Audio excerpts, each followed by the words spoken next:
and he's here with us. Can we please applaud the ambassador and his team?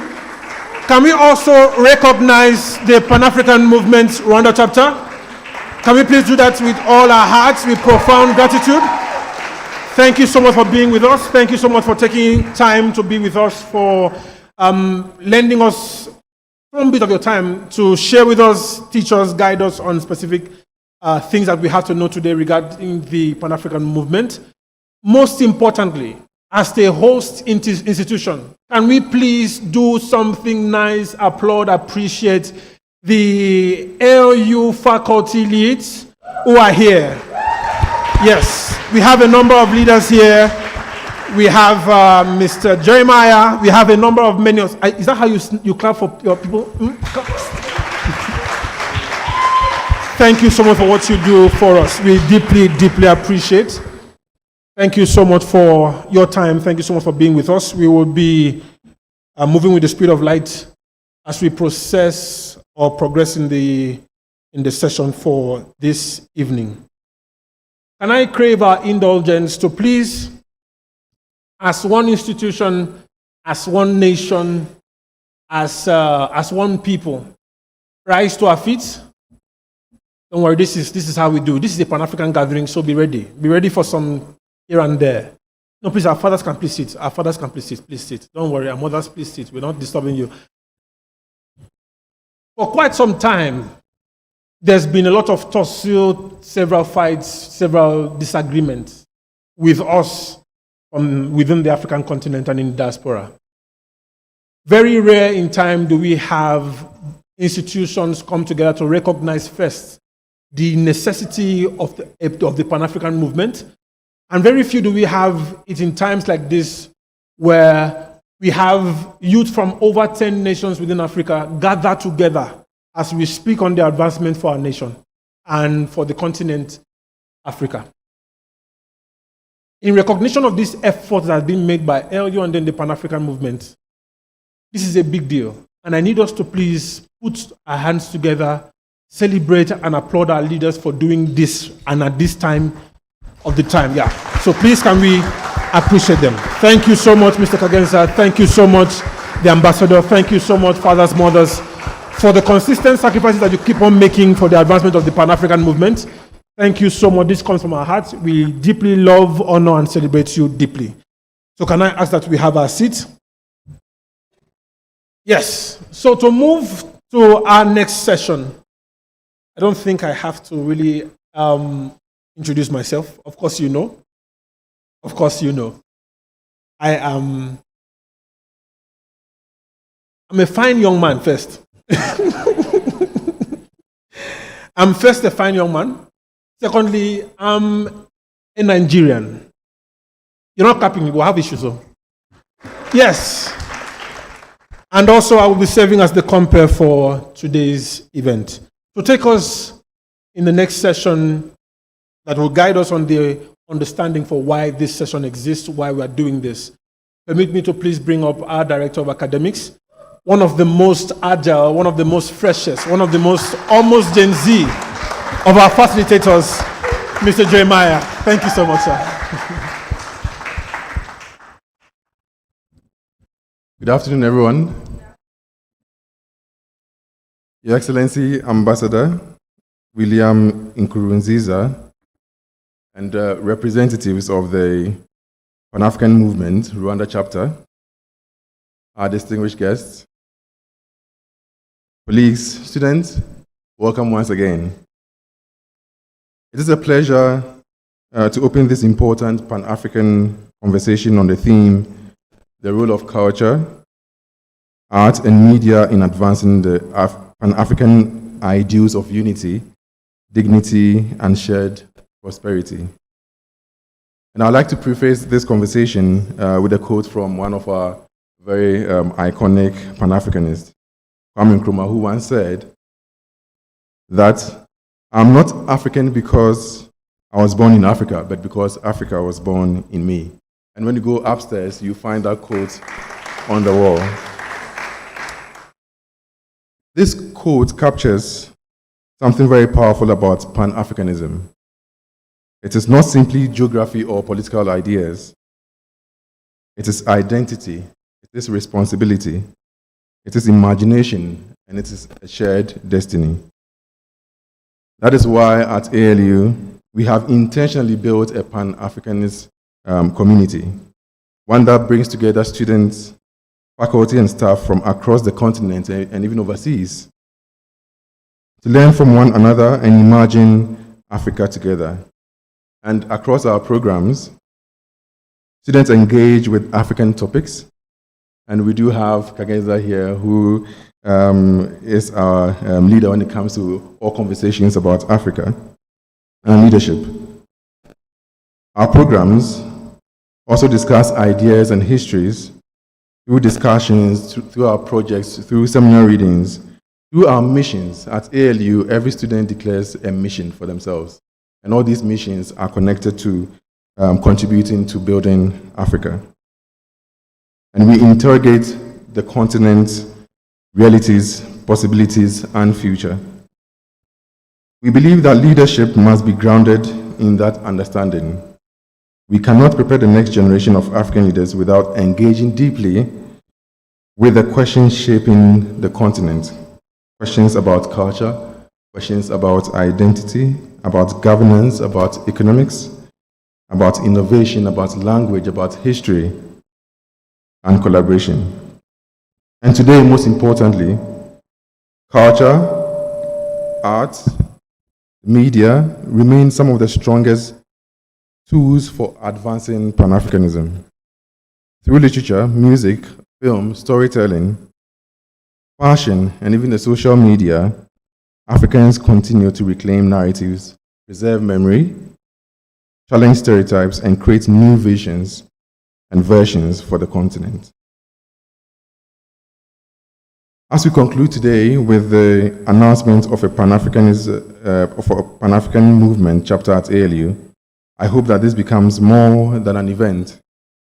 My expectation is that this will become a living community that continues to inspire dialogue, action, and leadership among young Africans committed to the continent's future.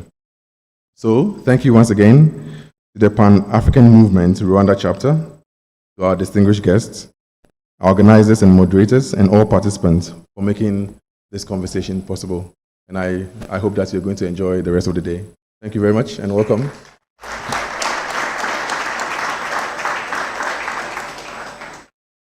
Also, I must greatly applaud you, sir, for you are, both of us represent the Pan-African in the dress code. So we appreciate. Can we please do it better again for him? Thank you so much. Just before we move into our lecture session that will be taken by our very distinguished ambassador, I need to make two quotes that are Pan-African in design. I'm not African because I was born in Africa, but because Africa was born in me. That was a quote made by who? Kwame Nkrumah. Can we please applaud him in absentia? The next one that I want to stick in our minds all through the session is a quote made by Thomas Sankara. We must learn to live the African way. It's the only way to live in freedom and with dignity. Can we please snaps to him again? Then we have another, Robert Sobukwe. If I murdered his name, forgive me. We are fighting for the noblest cause on earth, the liberation of mankind. There is only one race, the human race. You would think I was Pan-African? No. So, one of the wisest books I've read, it said that there is one who is coming before me, whose shoe I'm unable to untie. So because of that, I would have to bring up our very own distinguished Mr. Kagenza as he invites the ambassador for the lecture. This is in levels, it's in grades, it's in levels. So, so please, can we please applaud and celebrate Mr. Kagenza. Thank you so much, sir. Please, let's celebrate Paul Uda for fantastic moderation. ALU, how are you today? You're doing well? You know, there are few conversations that you're going to have in your lifetime as students that are as important as the future of your continent. It is because of this movement we're here to reflect about that Africa is independent. I always say, if it was not for the Pan-African movement, some of us would still be French, colonized under the French or British. But because there are people who came together from different parts of Africa. Let me see, is there anyone here from Tanzania? Any Tanzanians in the room? You know, you'll be surprised that across Southern Africa, from Angola to Mozambique to South Africa, you have leaders who speak Kiswahili. And the reason why is because Julius Nyerere hosted many liberation fighters from the southern part of Africa. And so when I see the ALU community as diverse as it is today, it makes me remember that spirit of liberation. I get so excited about the prospects of Africa when I see you young people. Give yourselves a round of applause. Now, the next individual I think is very fitting to carry our session forward. He is Ambassador Williams Nkurunziza. He's the chairman and managing director of Genesis Africa Limited. He is the immediate former ambassador of Rwanda to Turkey. But I think more relevant to this conversation, he is also an author, and he will tell us, I hope, a bit more about the works that he has done and is working on. Ambassador, you're most welcome, sir.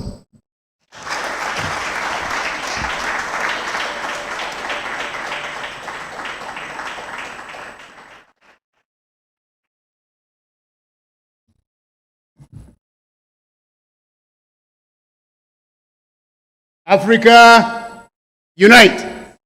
That's what we say before we start any conversation. So when I say Africa, you say unite. Africa, unite. Africa, unite. Africa, unite. Thank you so much, everyone, for creating the time for us to come and have this conversation with the esteemed community of the Africa Leadership University. I want to start by thanking Jeremiah, the Director of Academics, for your warm welcome and for working with your team to create the opportunity for us to come here today.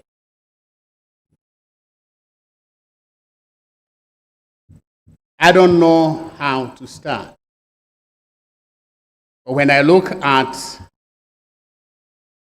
you fellow daughters and sons of Africa congregated here, it gives me a lot of hope that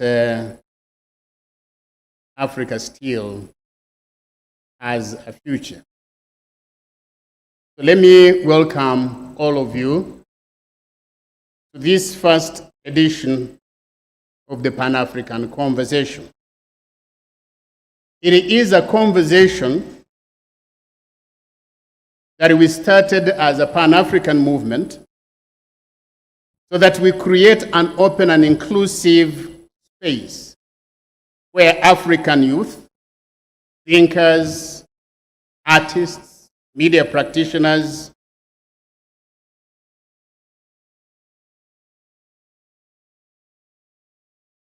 can come together to confront one urgent question. How do we weaponize culture, arts, and media to resurrect the sacred Pan-African ideals of unity, dignity, and shared prosperity? And on that note, I'd like to ask you to join me in thanking the management of the African Leadership University for hosting this inaugural event of the Pan-African Conversation.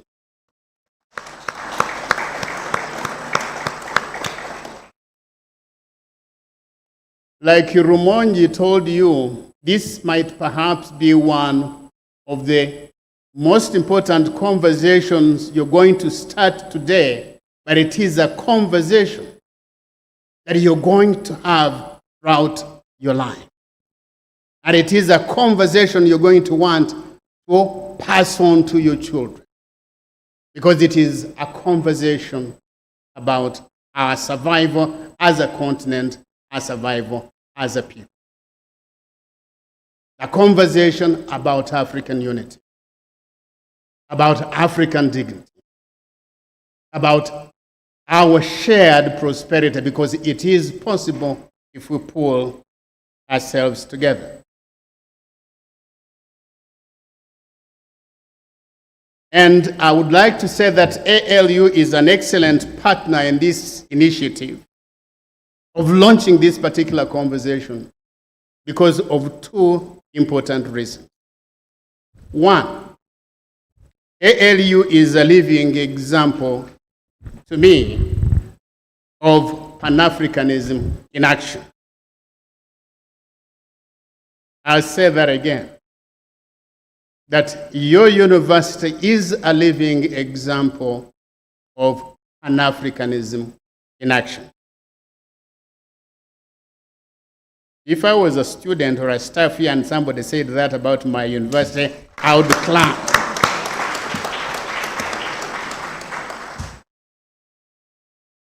You are a perfect symbol of the transformative power or impact of a singular belief in the idea that we as Africans are one family. To date, your university is home to students from 40 African countries. This might sound normal to you. It didn't 32 years ago in Rwanda. 40 countries sending their children in one university. It sounds normal. 32 years ago in Rwanda, that would have been abnormal. And I'll explain. Today, Kensi was telling me that Kensi is my colleague. Maybe I'd better work backwards, if you permit me. I began talking without introducing my colleagues from the Pan-African movement. Let me do that now. You will pardon my inattention to protocol. If my colleagues could stand up as I say their names. Kensi is Charles Kakoza. He is the vice chairman. He is the vice chairman of Pan-African Commission for Arts, rather Culture, Arts and Media. Next to him is Davis. Davis is the Commissioner for Youth in the Pan-African Movement. Next to him is Peacemaker. He's a member of the Pan-African Movement Commission of Culture, Arts and Media. And Glory is a strong Pan-African within our commission.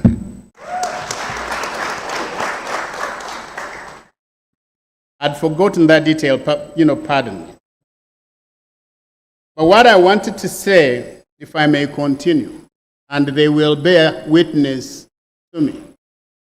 When Kensi came here, he has children studying here, but he had never been here. This was a good reason for him to come. And when he came in, he was impressed by the beauty and grandeur of ALU. So here, ALU sits on this hill, and you shine in your diversity and splendor that we admire. But you actually, historically, a contradiction in terms. Because you represent what I would call an outstanding irony in our time, especially for those who know the history of education in Rwanda. Why do I say that? During pre-genocide Rwanda, the idea of a university like yours that welcomes children from all across the continent did not exist. It didn't exist even for Rwandese children. Access to education was not a right. It was a privilege that one accessed on the basis of the shape of your nose, on the basis of your height, or your proximity to power. It had nothing to do with your ability.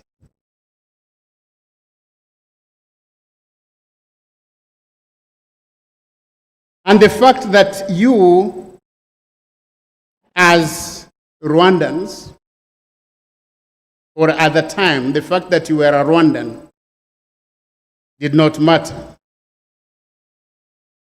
You had to have a particular shape of nose, a particular height, a certain level of proximity to power to be able to go into the University of Rwanda.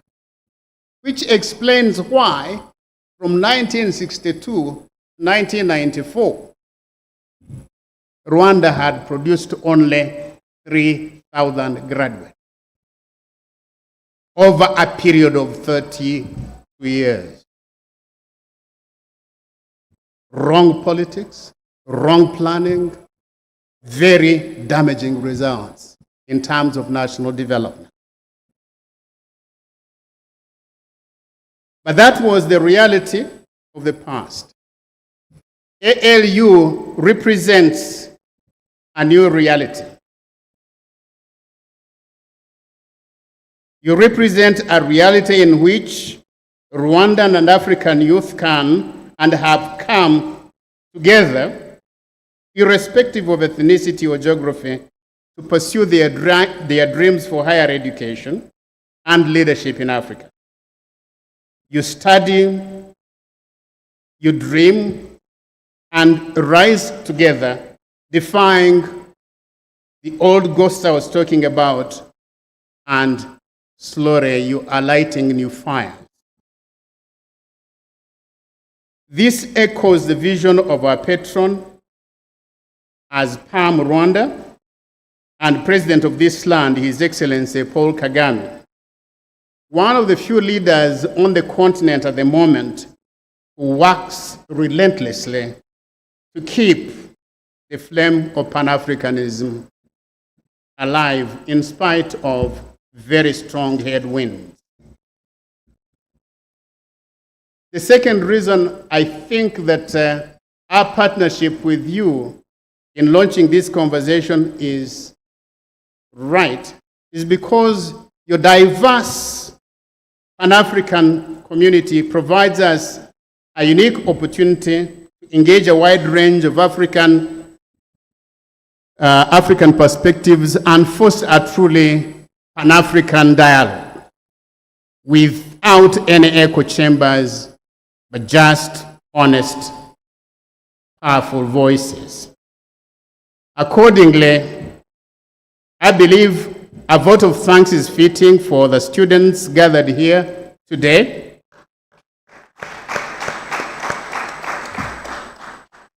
You deserve applause because you could have been visiting your friends around Kigali, or you could have been in your labs toying with investigations into what could become a breakthrough technology in the days ahead.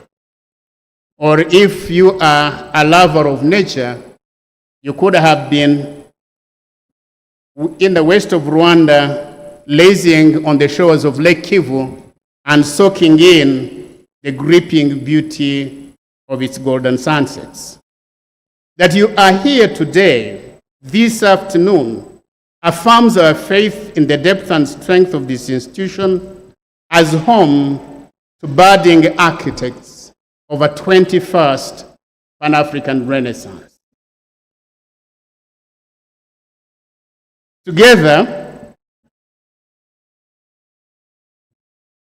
today, we gather not merely to mark another meeting or to engage in a fireside chat. We congregate today to ignite a living dialogue, the Pan-African conversation which we hope will be, owned by you, and that we intend to share with other institutions across the country. We want to treat this Pan-African conversation as a moment to remember who we are, confront what we have become, and reclaim the future that our ancestors dared to imagine. Pan-Africanism was born in the crucible of pain and resistance.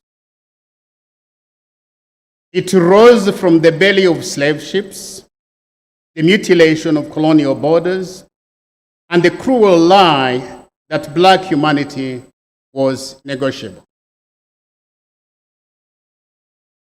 From visionary minds like Sylvester Williams, the first man who used the term Pan-Africanism in 1897,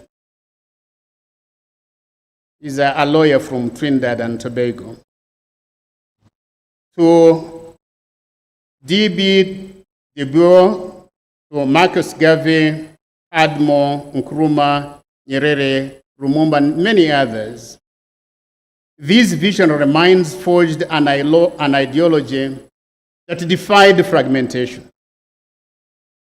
that argued a case to the effect that Africa and her children, scattered across the globe, were one people, bound by blood, bound by memory, bound by suffering, and bound by a belief in an unbreakable aspiration for a better future.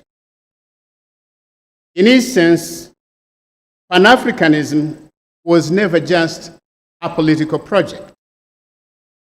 It was a spiritual uprising.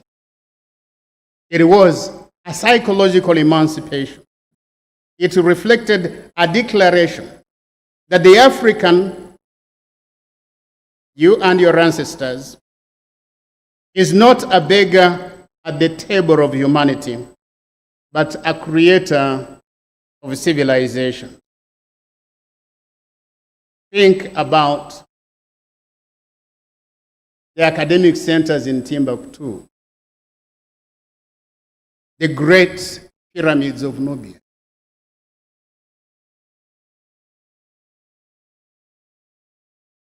the magic of Aksum in Ethiopia,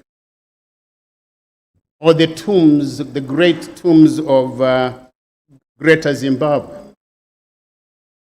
or the Great Wall of Benin that makes the Chinese Great Wall look insignificant, built before Europeans knew how to build homes.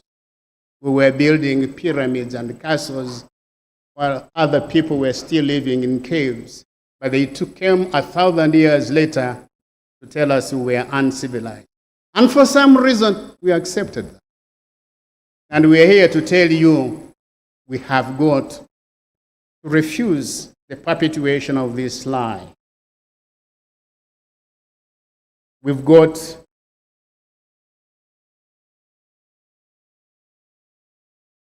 to insist that we are better. From the 5th Pan-African Congress in Manchester in 1945 to the founding of the Organization of African Unity in 1963, the ideology of Pan-Africanism powered the wave of our liberation from colonialism. The independence movement was underpinned by that foundational ideology.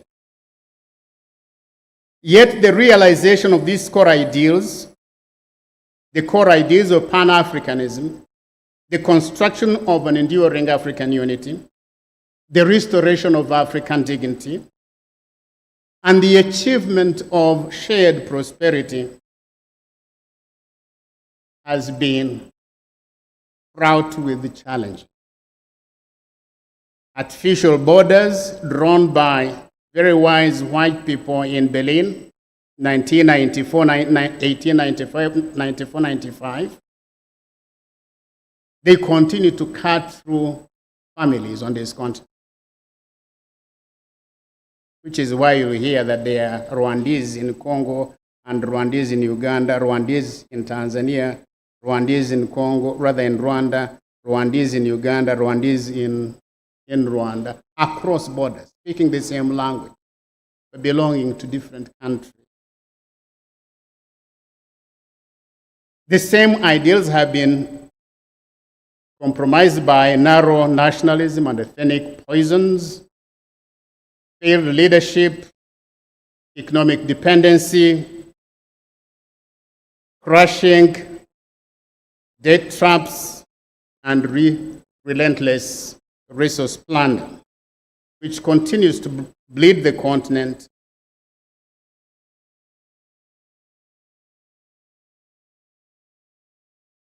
when we should be using the same resources to build better quality of lives for our people. These are the headwinds against the realization of Pan-African ideals. As you know, the best among us who tried to go against the tide of Pan-African negation paid the ultimate price. The enemies of Africa nailed them on the cross of colonial control. You'll hear their names. Most of them live in our dreams and our hopes. You'll hear of Kwame Nkrumah, Patrice Lumumba, Thomas Sankara, Muammar Gaddafi, Amir Cabral, and many others. Let's not forget them. And I have to applaud the African Leadership University for keeping their memory alive,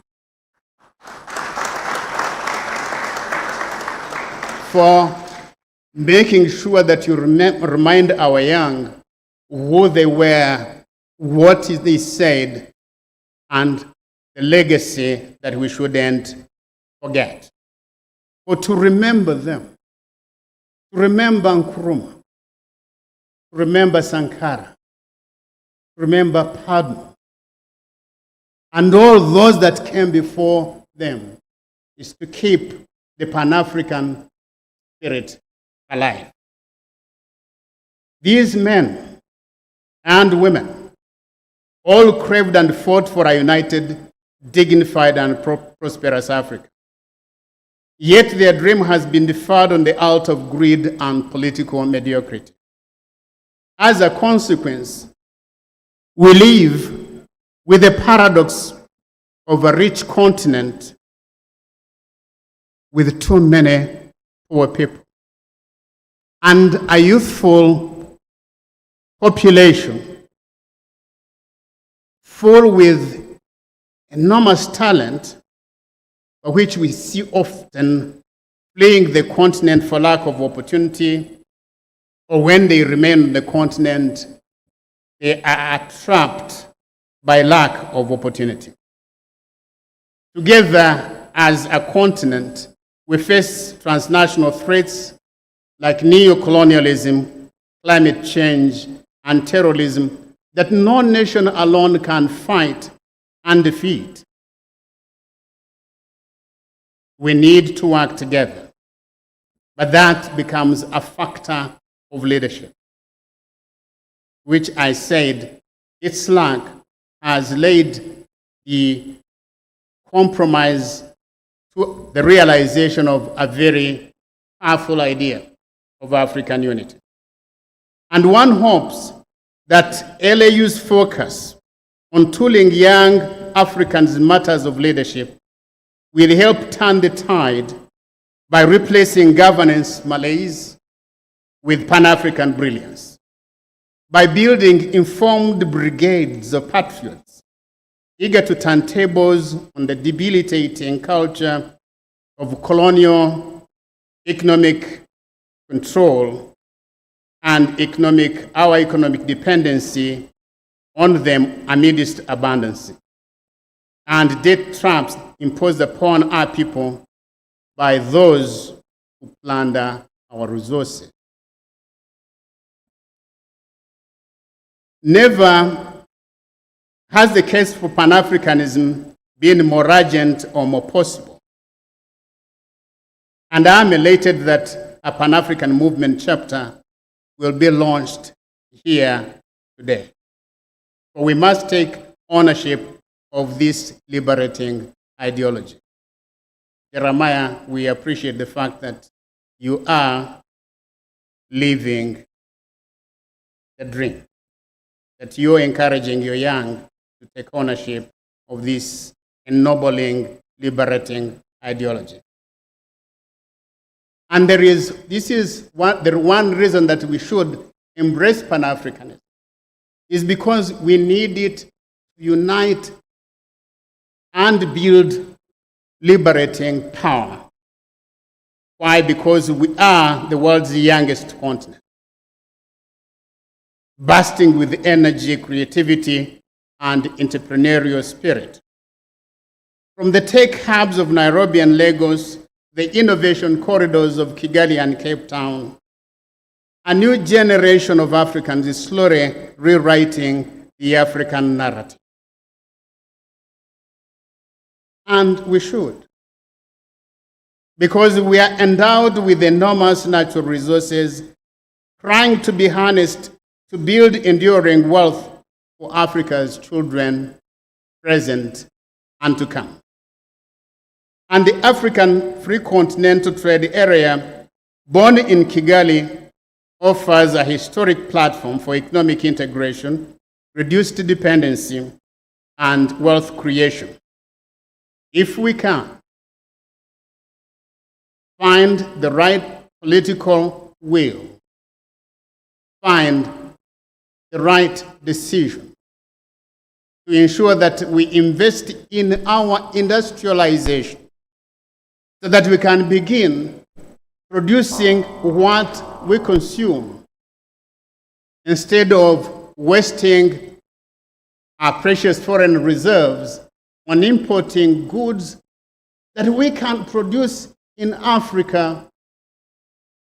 If we decide to put our shoulder on the wheel of true self-reliance.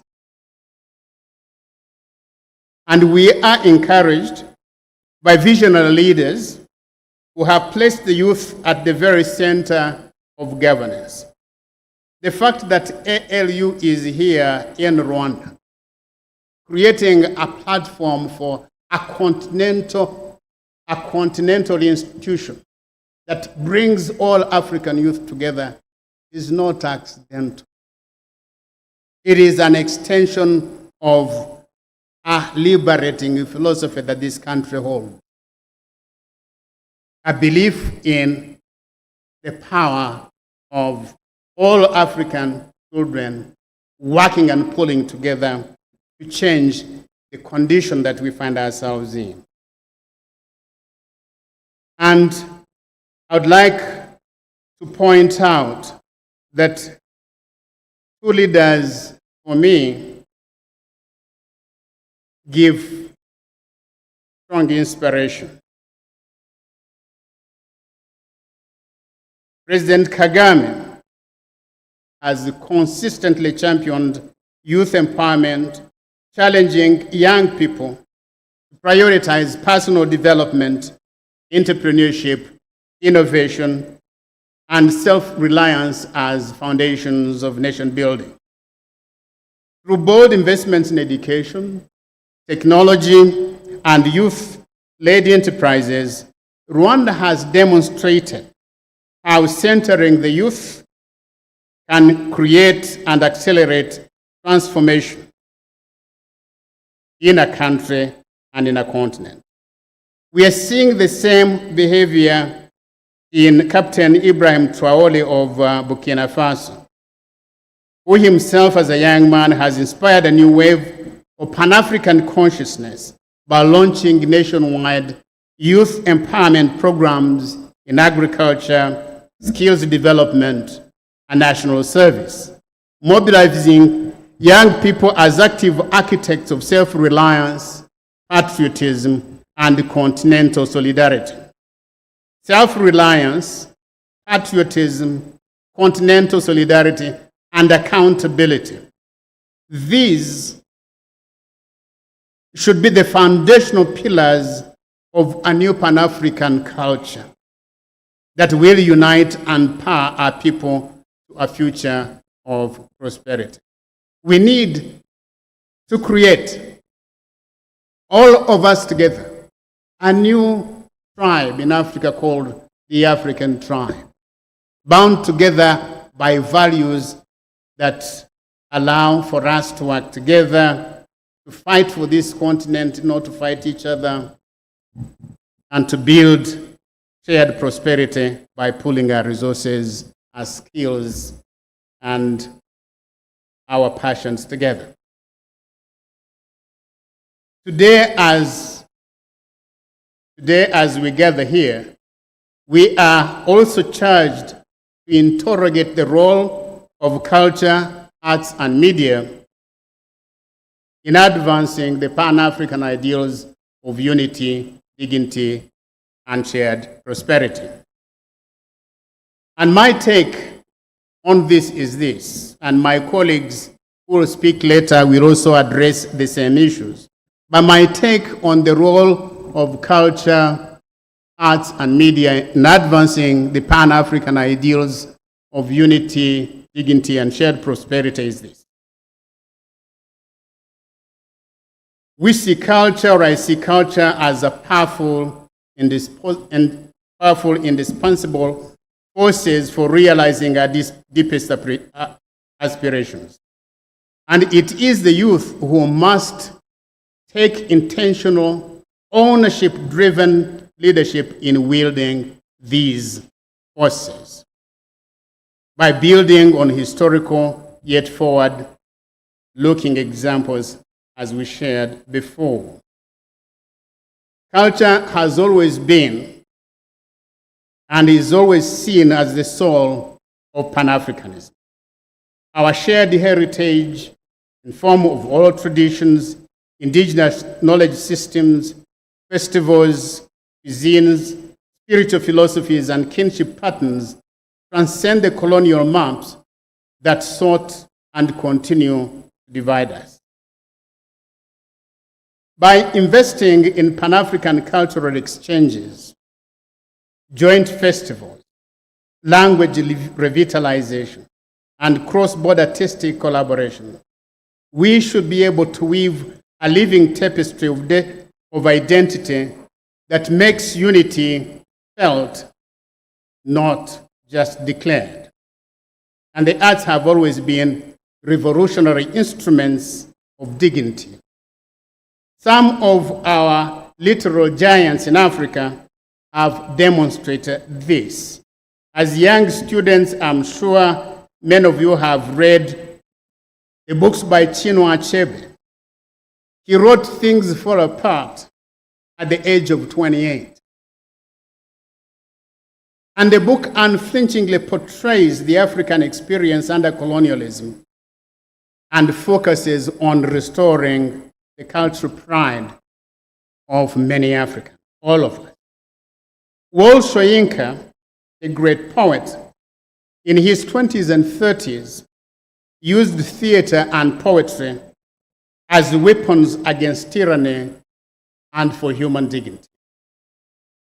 Ngugi wa Thiong'o writing from an early age in both English and Gikuyu, championed linguistic decolonization and exposed the psychological violence of imperialism. These young voices did not wait for permission. They seized the pen to tell Africa's story on African terms. Today's youth must inherit and amplify their example. Young novelists, poets, painters, sculptors, musicians, filmmakers, digital creators among you must drive ownership of the African narrative. You must write. You must produce movies. You must compose music that ignites a fire of faith in the African possibility across this continent.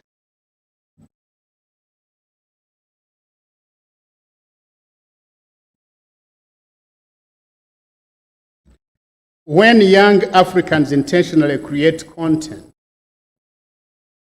and I'm challenging you to do that. I think there is a slide that has just passed where you see some of the work that we have done as a publishing house, or even as writers. But we are old. I'm not Ngugi at 28, or Achebe at 28. I'm 70 years old. It's you guys who should be doing the writing, doing the agitation, preaching a greater faith in the African possibility.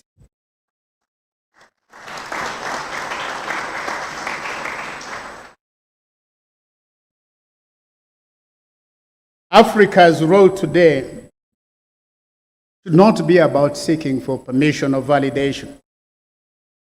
It should be to drive the realization of enduring and liberating ideals of unity. We need it to work together. We need the unity to defend our humanity, our dignity. And we need this unity to harness the collective endowments that God and nature has given to this continent. But we have not been able to harness. I was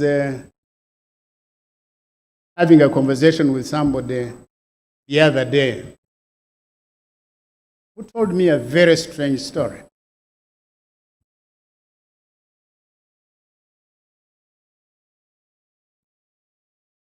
In one of our countries, African countries, their former colonial powers signed and encouraged them to sign a law that is in effect today, even though the country became independent, that basically said that in this country, everything on top of the land belongs to the Africans, the citizens of that country. I won't mention the name. But everything that, is on this land up to 10 meters belongs to the Africans, the citizens of this country. But anything that is under 10 meters in this country belongs to the former colonial power. And the leaders of this country signed this law, this law into effect. It is essentially selling our children's future. Because we're basically saying all minerals in this country belong to somebody in a Western capital. So when people are talking about a failure of leadership on the continent, that is one example. And one can go on. One can go on citing millions of examples. But let's just focus on the imperative of our young people buying into the Pan-African spirit and working to ensure that we can unite as a continent. Uniting as a continent means you must forget which tribe you belong to. Means you have got to forget which language you speak and find another language that makes you, even if that language simply says, we are African. We are brothers. So that we can't do what I see in some of our capitals where some people look at, Jeremiah, you land in Cape, some of these countries, they'll tell you from Nigeria because of your beard, and they'll sort you out. And say, what is this guy doing here? He doesn't belong. You're black, because you have a beard and they associate a beard with Nigeria, they'll attack you. We need to get to a point where the language you speak, the beard we wear, does not make us want to fight each other. This is who we are. This continent is our shared home. Let's fight to make sure that we can realize it.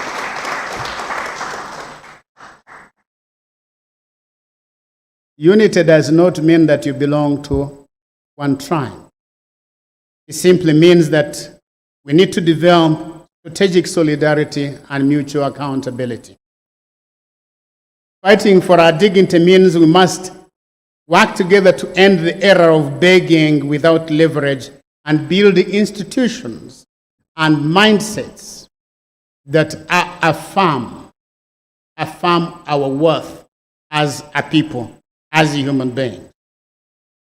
And shared prosperity requires deliberate policies and programs geared at distributing opportunity across the continent and steward our resources wisely, all amplified by youth-led cultural renaissance.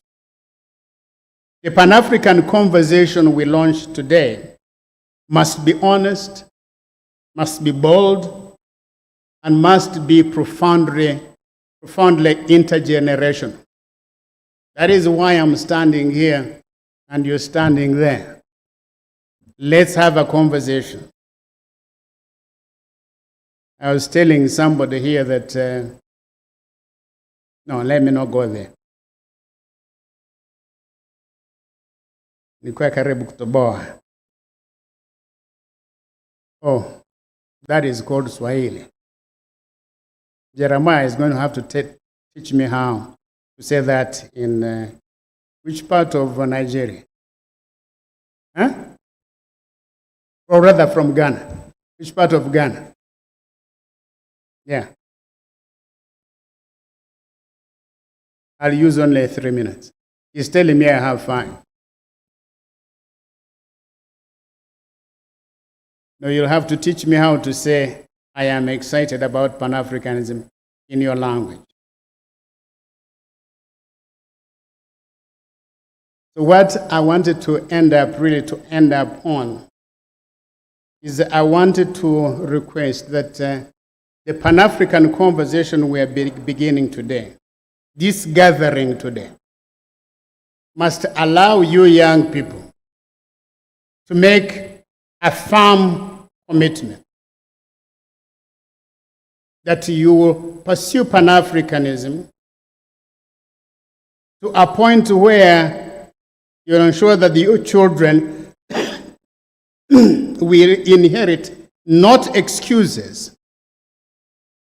Because what we are dealing now in Africa is a lot of excuses of why things are not happening, why our people are still poor in spite of the great, enormous resources that we have on the continent.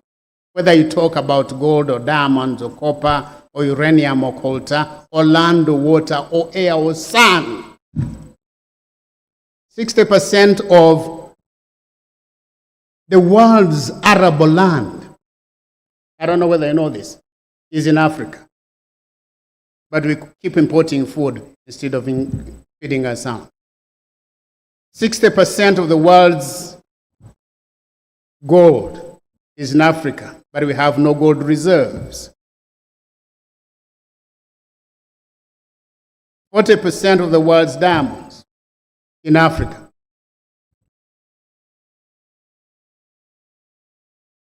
And we don't have diamond cutting and polishing facilities on the continent, except maybe in South Africa, Botswana, and Namibia. The rest you'll find in Tel Aviv, in Luxembourg, in Surat in India, and other major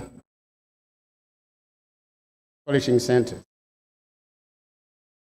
So, can you commit yourself to ensuring that the future that you build will be the type where your children will inherit not excuses but institutions, stories, songs, films, and artworks worth of your ancestors' sacrifices? Can you make a firm commitment? Can we make a firm commitment that you will work without rest to ensure that Africa rises not as a basket of scattered, squabbling states, but as a conscious, coordinated civilization? I'll say that again.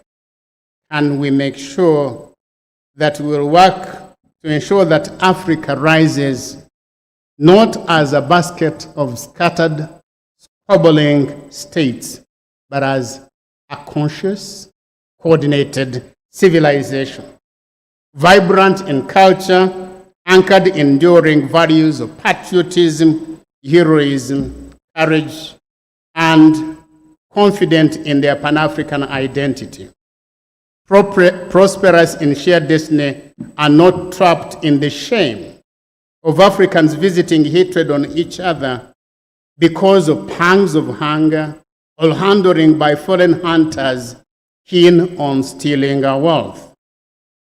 Let us remember the famous African adage that tells us that when two brothers fight to the death, it is the stranger that inherits the father's estate.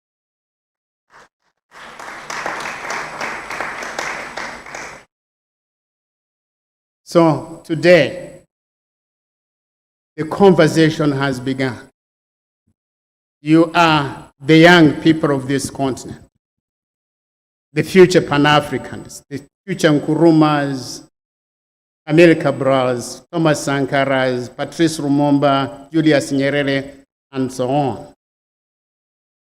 And the challenge that you face today is, and the request we make is, please pick up the pen, pick up the brush, pick up the camera, pick up the compass, speak truth, create beauty, forge trust, and innovate to build value. And let us see how you can work together to build a true African miracle together. I thank you. Africa, unites. Africa, unites. Africa, unites. I am sorry I took too long. And I thank you so much for bearing with me. I was worried that by the time I get to the end, you guys will have all walked out. But I can see all of you are still here. Thank you so much. Can we do it the Pan-African way? Can we do it better for the ambassador? Thank you so much for the depth of passion that you spoke. As we listened to you, what we received was a right of way to make actions, deliberate actions from the conversations that you have raised. We know that you are passing beyond words, burdens to our generation. And it's our commitment here that we will do better. We will put our hands to the plow and then work what we have to do. Thank you so much, sir, for that session. We deeply, deeply appreciate. Just a few housekeeping rules we want to have for the session. I want to begin by asking us as students to please applaud ourselves for the attentive nature, for sitting through, for being present. Can you please do it for yourself? Thank you for sitting. Thank you for showing regard. We deeply love you and we appreciate you. We have with us profound partners who have come together to ensure that this is currently happening. And just to mention but a few, I would love to appreciate those who are the leaders at the TV1. This conference is currently streamed globally, and we want to please put your hands together and applaud them for that amazing work that you do. Thank you so much to the leadership of TV1. We also have with us here another very strong, serious partner for this event. He is Mr. Paul Gaga, who serves as the Student Representative Council President here at the African Leadership University. So can we please applaud him and his team? Thank you for the phenomenal work that you are doing. We applaud you and your team. I mean, it's because of you that we have such large ambiances. So thank you so much for what you do. We're about to have a very solid, very serious 30-minute session. It was in 2023, September. I just came into Rwanda at the time, and then LU was doing this orientation program. Part of the videos that they gave to us to watch, as those who are coming from different parts of the world into the African Leadership University here in Rwanda, had His Excellency Paul Kagame. And something he said since that day that I watched that video has stuck with me for a long time. And he said, Africa has arrived at the point in time where she must be responsible for the stories of her life, the stories that surround her development, and she must take charge. If not, the world would not listen to Africa. Since that day up till now, it has stayed in my mind. We're about to go into a very solid session that narrates and shows you your involvement in the making of that dream to become what it is. And it's themed the role of culture, arts, and media in advancing the Pan-African ideas of unity, dignity, and shared prosperity amongst the African continent, both those here and those in the diaspora. To handle this session for the next 30 minutes, we'll be having our very own, my best facilitator here at the African Leadership University, Mr. Kagenza, who will be moderating this session. The session will happen for about 30 minutes thereabout, but we have a caveat at the end of it. Students will be given the opportunity to ask questions. I need you to please engage with our panelists. There are people from different walks of life with so much richness in understanding and resources. This is the time to get yourself involved in the conversation. Do well to be a part of it. Can we please clap, applaud as we bring up the moderator for this panel session, Mr. Kagenza. Thank you so much, Paul, and thank you, students, colleagues, staff, visitors. You're most welcome. Let me also send greetings to those who are following around the world. I was getting pictures on my WhatsApp, people tuning in from all parts of the world, including my wife, who is in Chicago, Illinois, and I love you and miss you, baby. Let me also show you an example of the power of Pan-Africanism, the power of convening, the power of the African Leadership University. We have two distinguished guests with us. I want to quickly introduce. We have Professor Usman Jafar from Nigeria. Can you greet the crowd? Prof. Usman is a professor of electrical engineering. Now, listen to this carefully. He is part of the Nigeria Technical Aid Corps volunteers, supporting University of Technology and Arts in Byumba. Can you imagine? All the way from Nigeria. He's here serving. Let me also recognize my colleague at the African School of Governance, Dr. Manzuma Ndaba. Please stand up and greet. He's also part of that program, but he's also my colleague in the Masters in Public Administration program at the African School of Governance. So a round of applause for them, please. Let me ask my panelists to come up and take your seats as I introduce you. So please come up, take your seats. You'll just leave this first one for me, but come and take your seats as I introduce you appropriately. So the first person, I think you all know, the media cameras you see around the room are part of his property. He is none other than Charles Kakuza Nkuriza, known as KNC. Can you give a round of applause for KNC, please? Now, the New Times newspaper or magazine in Rwanda has described him as a man of many hats. KNC is a media founder, he's a journalist, and he's also an entertainer. Let me give you an assignment. Go and search on YouTube for some of his classic songs. So you can see him looking very serious, but he is a strong performer, all right? So KNC, please, we're honored to have you. You're most welcome. Let me also introduce Gloire à Dieu Abimana, and I love her profile. Yes. She's a public health professional, she's a fashion designer and an entrepreneur. So, you know, ALU has a very strong emphasis on students starting their own initiatives. So I'm very excited to hear from you how you balance all those different professions. And then Mr. Davis Gatabazi, he's the youth commissioner in the Pan-African Movement Rwanda chapter. Let's give him a round of applause.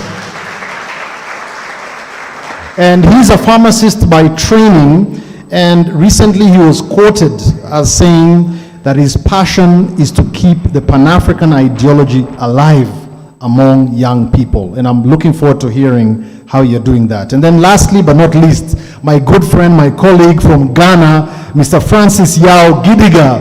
Please greet him. He does a very important job here.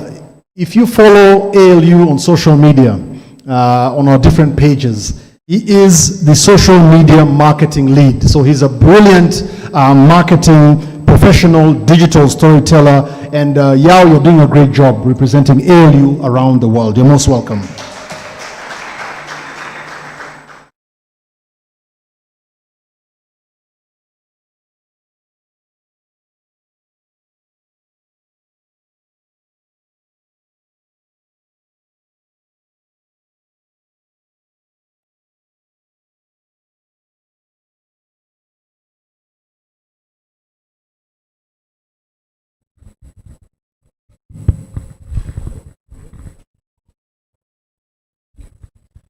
Hello? Excellent. You can hear me clearly? Wonderful. So here's how I'm going to do it. I mean, ALU, we are a student-led organization. We don't invest a lot in lecturing. We love to work with students. So I'll ask only 2 questions, okay? Randomly. And then I'll open it up. But the promise is you're going to ask all the other questions. Is that a good promise?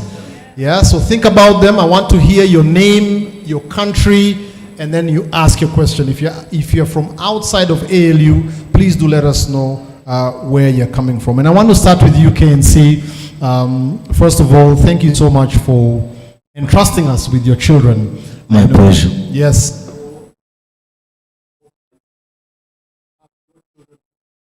Perhaps when I talk all the Your voice is very strong. But KNC, let me start with you. Given you are Rwandan, you are a Pan-Africanist, you are a media professional. We saw what the media did in Rwanda in 1994 during the genocide against the Tutsi. We saw in places like Kenya during the post-election violence the use of vernacular or local language stations to incite violence. How can we use media within the diversity of Africa? We're very diverse. We want to speak our languages. But sometimes those radio stations or platforms become a source of division and not a source of unity. So how are you using media to unite, to promote reconciliation, and speak to just the broader idea of the role of media in Africa, please? Thank you, Mr. Kajenza. First of all, I'm very happy to be here. It's like a dream come true. As he said, I have 2 children here, and more like 3 colleagues that work together in my other projects, in ICT development and other software engineering projects that we run. As he said, I am a media personality, but before I become a media personality, I'm from a creative industry. I'm a music producer, content creator. I think I'm the pioneer of modern broadcasting in Rwanda and the film industry of Rwanda. Now I work with youth. I have a football club playing in Rwanda Premier League, now BK Pro League. And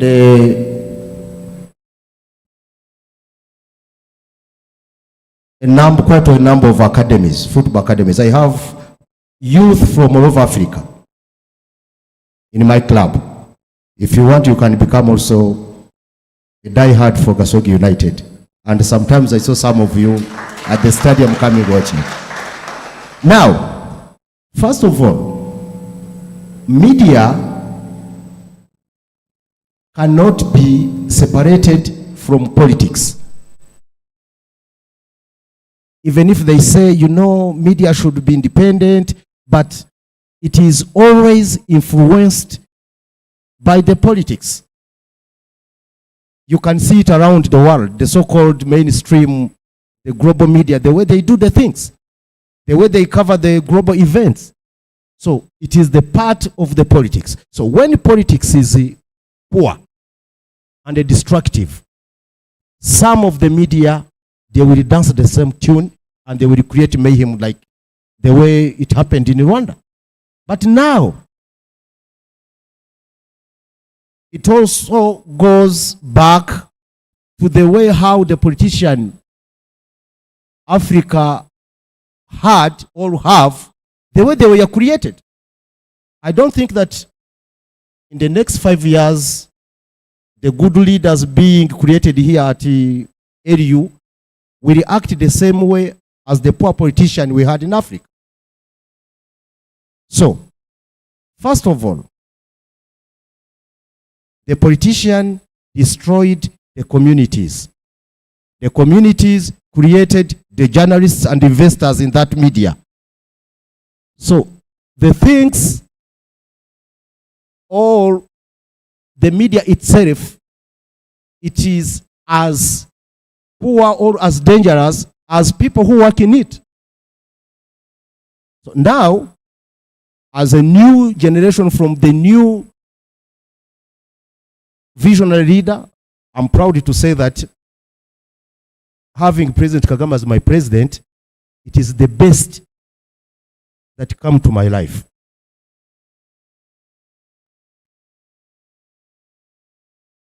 Had President Kagame been there in the 80s, 90s, what happened to Rwanda wouldn't have happened. That one I'm sure, and I cannot doubt about it. But again, today what we do,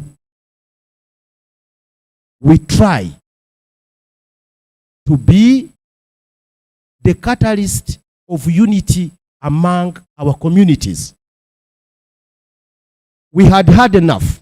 We had a very dangerous media in Rwanda, even in Africa, but we as Rwandans, today what we do every day, we remind people that being united, it is the best, it is the foundation of all the success we would wish to have.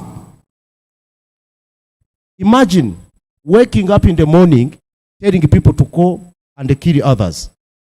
And no authority can even summon you to the police or to other authorities to answer what you are doing. That means that the politics influenced the poor and the negative media that Africa or Rwanda had. But for today, we are the media that build hope, trying to encourage, to teach, to become the preacher of the next Africa that we all wish to have. Today we don't need to have an Africa that will be identified as land of Hutu, land of Tutsi, of Luo, Karenjid, let's say Yoruba, let's say, and name of, being identified by our ethnic lines. That's not what we want. We want an Africa where our African identity can be on the top of our identity. Absolutely, absolutely. Kenzie, allow me to just build on that. By the way, I'll invite you for a public lecture soon, so just expect my phone call at some point. But Gloire, let me come to you as our special lady on the panel. Unfortunately, we should have had like 3 other ladies. But you have an interesting profile. You're in the fashion industry, and you know, fashion is more than just how you look. It is an economy, it is a statement, it is identity. Can you reflect to many young people here who fashion is a big part of our life, you know? How we look, what we invest in, fashion is a big statement. Reflect with us about the role of African culture or African fashion as an economy, as an identity statement, and anything else that comes to your mind, please. Well, thank you. When we talk about fashion, what comes to my mind is the globalization of fashion. Because where the world is going today, it's a bit like there is a standardization of culture, of food, of looks, of mainly most items of culture are being standardized. And it is a good opportunity for African youths in fashion and in entrepreneurship as well. I will not only speak about fashion, because we have, like the ambassador said, we have a growing population. We have the highest percentage of the youth in the world, and we can use that on our advantage. But it requires 2 things. One thing it requires is stop waiting for permission to create. Stop waiting for permission to pick up the pen and write. Stop waiting for permission. It's a bit like we always, I don't know if it happens to fellow youths, I'm a youth as well, but there is this desire to be approved before starting. There is this desire to be, it's a bit like we are waiting for permission, and no one will give you permission at begin, and we'll see what you have and then we'll follow up. That's number one. The second is do it with intentionality. Not just to create content, not just to write a book. Have an intention behind what you are doing. Wow. And yes, that's basically what I would have to say about that. That is fantastic. Let's celebrate that amazing insight. I love it. I love it. Now, allow me to open it up, colleagues. Is that fine? Because of the sake of time. And I have my own questions in case I'll come back to them. So who would like to ask a question? I want to go around the room. Let me start up there. We see the gentleman in the back. Do we have someone who can help us with the mics, please? Excellent.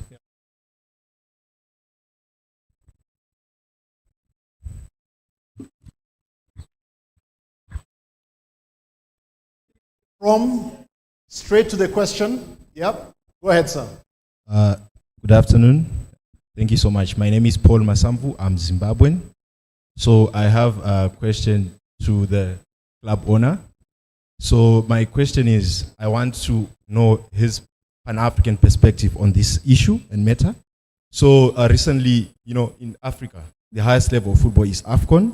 We have had a very controversial ruling where a certain trophy was being handed to another team. So I want you to engage on that in the Pan-African perspective. Thank you. Thank you so much.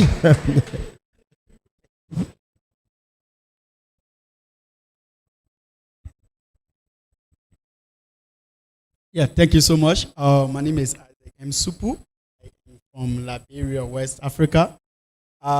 Thank you so much for mentioning the issue about media. This is something that I take into consideration very key.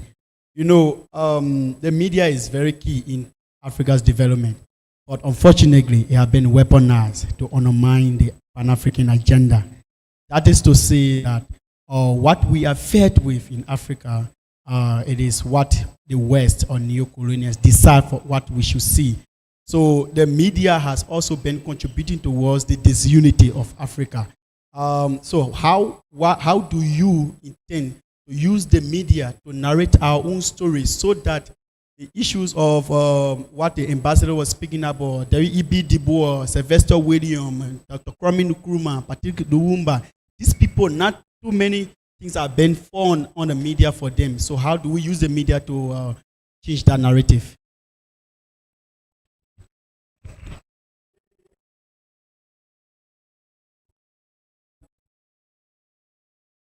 my name is Gold Adobe Kolokafo. I'm from Nigeria. So my question is for Mr. Davis. So many of us in Africa, our history has been forgotten, and there is still like a major gap to what we know and what do we know. In your work with the youth, what are like the practical ways that you are currently trying to close that gap and promote Pan-Africanism?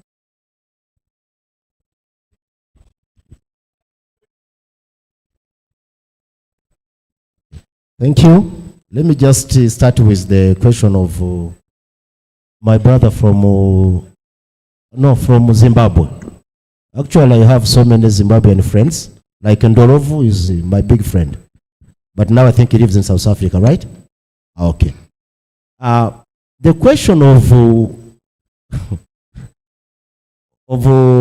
African Cup of Nations getting the trophy, which was okay for me. What I can say, genuinely awarded to Senegal, and later on the club claimed it. So that was a bit also strange to me. But what I think is, it's all about dignity and standing uncompromised. You know, sometimes in Africa, we play the politics of compromise, which is a very dangerous thing. And another thing is being influenced and not shy and trying to become a laughing stock to the world. By the way, that was me as a football diehard and someone who contributed to African football. I think it was not wise. We are still waiting for the, is it CAS? In French, I think. But all I think, if it was not fair, why did the club come back on the pitch and they play for 90 minutes? Had the Morocco won the trophy, would it be the same? So that's the question you should ask yourself. But for me, I believe in judicial bodies. Let's wait and see. But using common man's understanding, it was not fair. For my colleague from Liberia, I also had a Liberian football national team player in my club, Aaron Iberian. I think now he's doing well in the US. You see how Africa connects and how we are almost the same. Media, nowadays, it is even more challenging. Even you a journalist. There is an application I developed, which includes the community journalism, where everyone can put up the story, and if it is good, we pay for you. That's one thing. Now, I'm coming to the community journalism. All of you have accounts. You can do things on YouTube, Instagram, X, and you are so much active. But what you are doing also, it raises my concern. If I see what in African youth, the war they wage among the Africans, like you find the Rwandese, they are against Congolese. Very active, and destroying themselves. Yes, I accept there may be some political differences, but can this be good enough to divide the communities? I doubt. If you see today, Liberian may be taking on people from Sierra Leone, the youth of Liberia. And in most cases, youth, they are the one active on those social media. And today, having a camera and a microphone, it is no longer a key to become a journalist. Anyone who can publish. We in the mainstream, maybe, we have guidelines that we follow. But again, we should also play our role in trying to influence the policy makers to see how they can also try to come up with regulation. I'm sorry to say so. I'm not trying to deprive you from your right, but sometimes saying too much rights, it can be a chaos in one way or another. We need some regulation in the way. I see some country trying to come up with the regulation. Maybe Kenya, the other time it was Zambia, because if you can start, you open up your channel, you abuse, you throw out things that you cannot even, sometimes it is becoming something else. But we also in the mainstream media, we need also to do more content that promotes Pan-African values.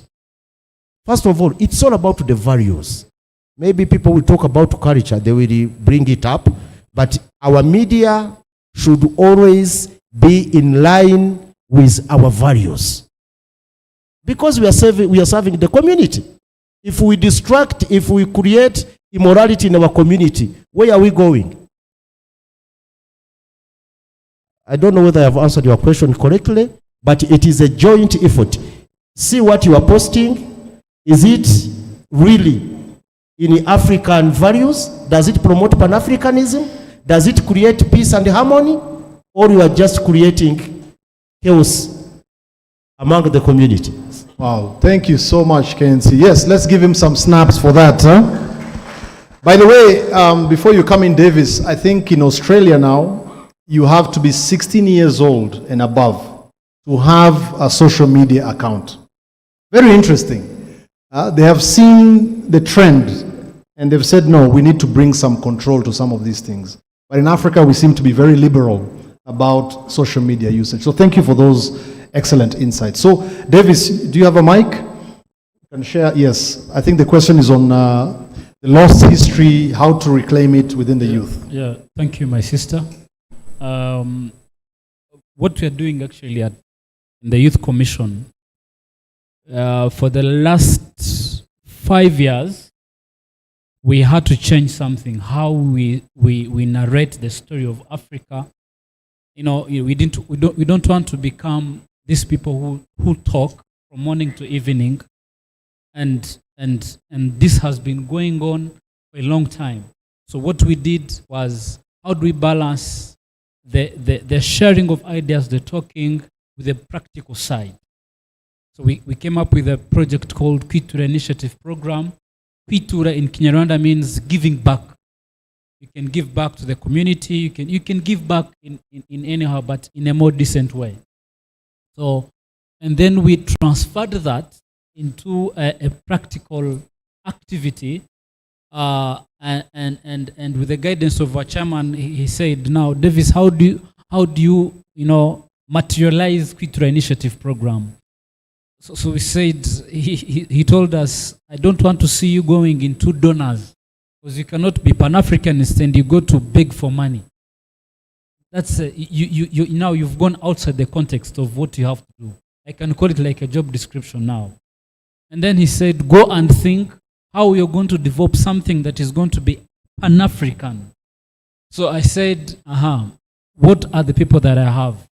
I have the youth, the professional, like the students, the professionals, people who are at least earning not much money, but they're earning something.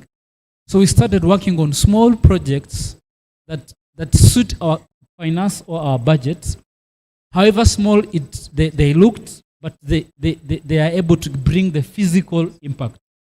So now we started now collecting little money, 2,000, 3,000, 20,000, 10,000, and we started building houses. We've now built 2 houses, and the third one is in pipeline. So it is always work in progress. We haven't. We are still, trying to improve on the concept, and also looking into ways of not only building the houses, but what other thing we can do. Excellent. We 100% use our local mobilized funds within the youth, and it has really worked for us. So besides talking Africans of Africa, let us build Africa, let us, this Africa is going to be built by the hands of Africans. We took it from the theoretical aspect and we had to materialize it into a tangible thing. Thank you so much, David. Can I pause you there for the sake of time? But just quickly, follow up on that. Is it possible to have an ALU Pan-African Movement chapter where we also mobilize between staff and students and contribute and do projects. Is that possible? You know, the sign of clapping itself is a message. We Yes. start from there. Good. Today we are going to elect. Wow, amazing, yes. At least we are going to leave this place with a bureau.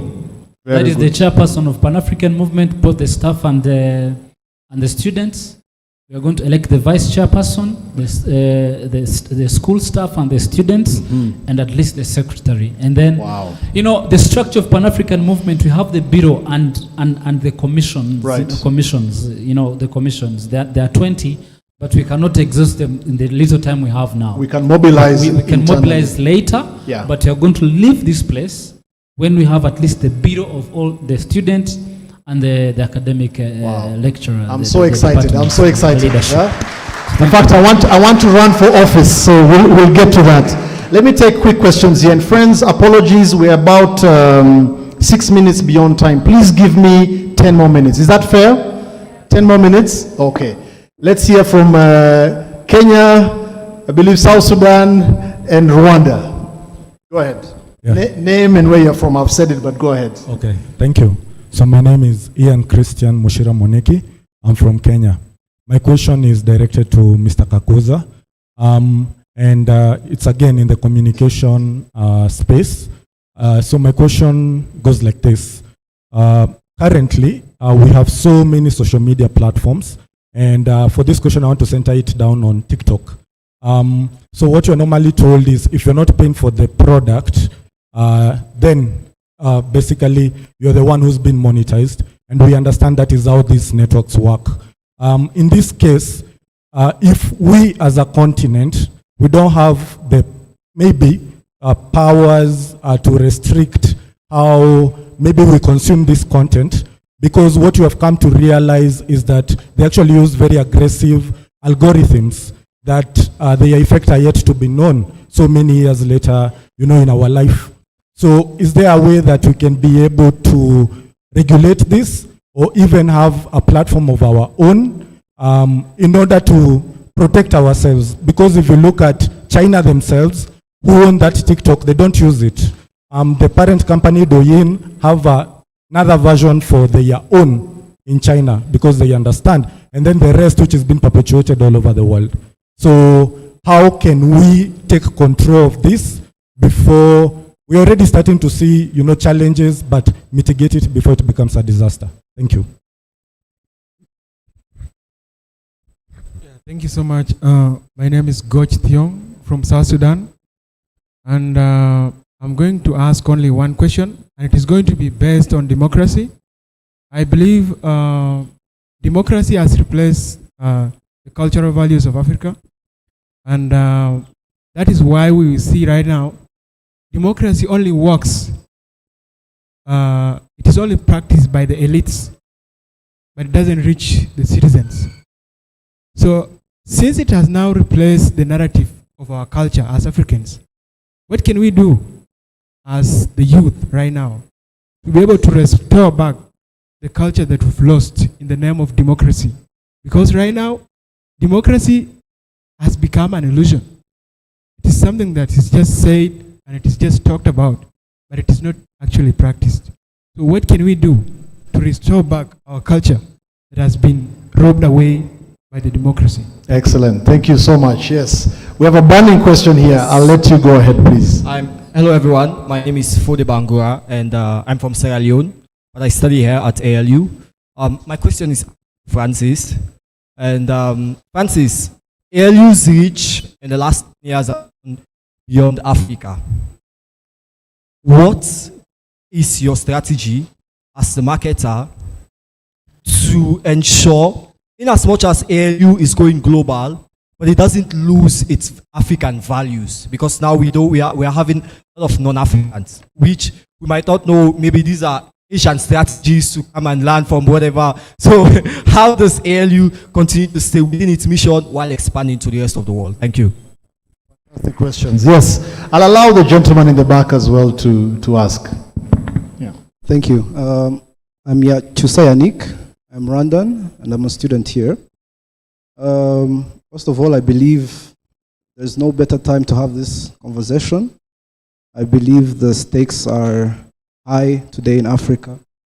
And my question goes to people in the creative industry. What is being done to influence young people and people already in the industry to create, maybe the artists, to create music that gives out the message that underlines the Pan-African ideals that we have been talking about?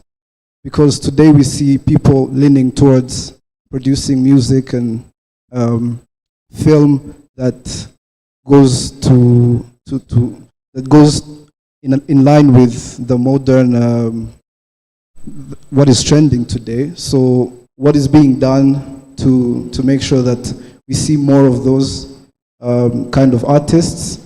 Because I believe it's been long since we've seen people like Fela Kuti, for instance, producing music of that nature. So that's my question. Great point, and happy to hear you as a young man know Fela Kuti. Those are legends, of course, in Africa. So, panelists, please, I'll also ask you, Yao, to comment on the algorithm question, because that's your bread and butter. But Kensi, please go first, please. Yeah, asante sana ndugu yangu kutoka Kenya. Hongera sana. I would like to answer your question, but I think I'm doing the activism for African leaders to think twice the way technology is taking us. I think in the last 10 years, I was presenting my morning show. I told my co-presenter that in 10 years, what Albert Einstein said will come into play. Who can tell me what he said? He said, if technology will surpass our way of interaction, the world will be full of idiots. So today, take from our homes, a dad, a mom, children, everyone is on social media. No one can talk to each other. That means the relationship, that love, that warmth, it is already gone. Do you know why Africans resisted all the mayhem, all the challenges? It's because the family values. One day, Churchill said, he told his people that give me good family, I will give you a better nation. Today the family are spoiled. The level of divorce is at its highest. It's because of this technology. One thing is, these people, they made an algorithm that does not even care about your human, psychology. They are very addictive. You become addicted, and it slows the level of your brain of taking challenging tasks. All of you, if you go during your coursework, you just check the AI agents. When is your brain going to be trained? It seems that even the universities can close. Because today, we think that technology, and actually we should ask ourselves as Pan-Africanists, what is our input in that technology so that we can claim it? We are at the receiving end. We are the dumping press. So, please give me some few minutes. This is very important. I really ask myself, when you see today the government officials all over the Africa having now, we are going to have a meeting of strategic meeting that we are going to use WebEx. Where are the servers of WebEx? My dear students, the next African leaders, who has the servers of those important things you are planning? Maybe sometimes you see, you people, we should see how we should mitigate the influence of the West. they have you. So who are we in the first place? What is our position in the technological innovations that are taking place? But I thank the government of Rwanda. I hear now. I'm not here to break the secrets, but it's there. You will see it. They are developing the sharing platform of government officials, and later on they will introduce it to the public. It is called QT. Yes.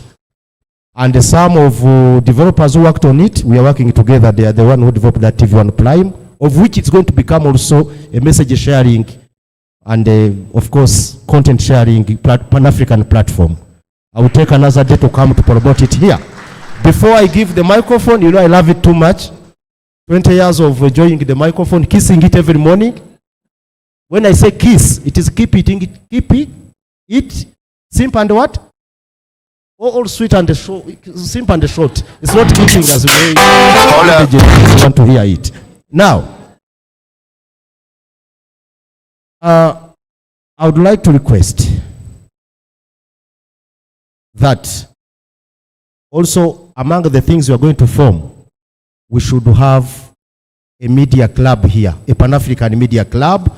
I'll talk to my news editor, chief editor, to give them ample time on TV1. Help them in production. You people, express yourself, share your history. Let's share it with the globe. So that one, I think, it should be immediate and effective. Anything concerning the production, the cost, I think TV1 will take care of it. Wow. Thank you. KNC, we deeply appreciate. Yes, let's celebrate that. And we'll take you up on that. In fact, Francis, I'm happy you have the mic to build on that, please, because that's your area. But go ahead. Okay, so I would want to touch on algorithm. What we all need to understand is that the ultimate decisions as individuals using these platforms lies with us. You understand? These algorithms are built in a way to source data and influence our decision making in society. So as an individual, you always have to be steadfast. And if you're a Pan-African, you have to be, steadfast in using this platform. I'll give you an example. Most of our devices we use now source data from us in so many ways. They listen to us. You can be talking about a bag or wanting to buy a car. The next thing you pick your phone, you are seeing cars and stuff. It's not abnormal. It's our devices that are listening to us, and then, they are sourcing the data and then giving us what we want. I will tell you, for instance, in Ghana, when you graduate from a university, you do a national service. I went to do a national service in a remote village where students didn't even have furniture. So what did I do? At the time, I was really active on X, Twitter then. So I decided to use the platform. Yes, other people were using the platforms to do other stuff. But what did I do? I decided to raise money using that platform to provide furniture. At the end of the day, at the time that was around 2017, I was able to raise over $3,000 to provide furniture for the school where I was. Then again, I decided to use that platform for good. And through that, I got the opportunity to consult with the government of Ghana to launch the Year of Return campaign, which has been one of the biggest tourism campaigns on the continent. So it's up to you. Yeah, these platforms, the algorithms are not going to change. They're always going to, try to manipulate us. But as individuals, we need to try to get the best versions of ourselves when using these platforms. That is one thing we also need to understand. Another example would be, we don't have to be laggards. We always have to adapt.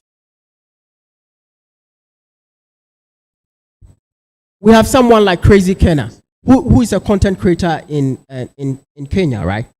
If you look at what is happening in South Africa over the past month, where they've given ultimatum to some Africans to evade the country, he's found a way to sort of communicate it in a brilliant way. Unlike other people who are using social media to sort of, there are people who are interested in posting their nudes and other stuff, excuse me to say. But you see, he has decided to tap into that, to send a message across in a very interesting way. So then again, it's up to us as individuals to try as much as we can to leverage these platforms for good. Another example would be right now through social media, we are really well connected in Africa. We share the same experiences in most instances. You see demonstrations happening in Nigeria. They were saying what? Stop the police brutality. Let's end sex. Next thing you know, Kenya, Gen Zs are up and rising saying no, we are against it. That is because we are seeing people use social media for good. So then again, we know that, oh, well, instead of just posting pictures and stuff there, we can use this to start a positive movement to influence our society in a very good way. So the question is, are you ready to use social media for good? Because if you are thinking of, okay, waiting for these platforms to sort of create the avenue that you think will benefit us no, it's not going to happen. But the ultimate decision lies with you sitting here to use these platforms for good. Fantastic, Yao. Sorry to build on that, but could you respond to the great question about our marketing strategy? Will we one day be overrun by non-Africans at ALU? I honestly don't think so, because we are very, strategic in what we do out there. Just as he mentioned, TikTok is owned by Douyin. Douyin is based in China, but a lot of the consumers, people who are live on TikTok every day, are from Africa. You see? So in as much as we try to sort of, keep what we put out there, we are trying to create an environment that will not only interest Africans, but will also interest other people outside the continent who are interested in learning more about us. There are a lot of people, especially African Americans, who know little, they know nothing about Africa.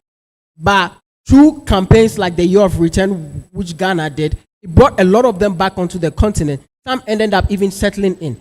So we can't say we're going to close there because it's African Leadership University. We are going to sort of just limit it to African. No, there are other people on other continents who are open-minded on learning about the continent. So this becomes an opportunity, or let's just say an avenue for them to also learn about Africa. At the end of the day, we want to send the message across that Africa is a continent that is capable of doing things by themselves and not always relying on the West. And these are some of the things that when these people get the information, they come here, they can learn. Fantastic, Yao. Round of applause, ladies and gentlemen. So, friends, I think we have stretched time. Clearly, you can see this is a topic we need to keep building on.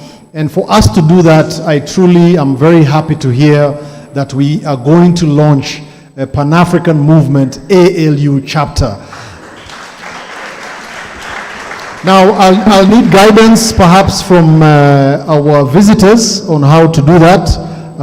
Would you need assistance from Jerry, from myself? Would you want the mic for maybe 5 minutes, 10 minutes? Yeah, maybe you can come up to the front. Yes, let's welcome Davis. Let me also release my panelists. You can have your seat. Thank you, KNC. Thank you, Yao. Thank you, Gua.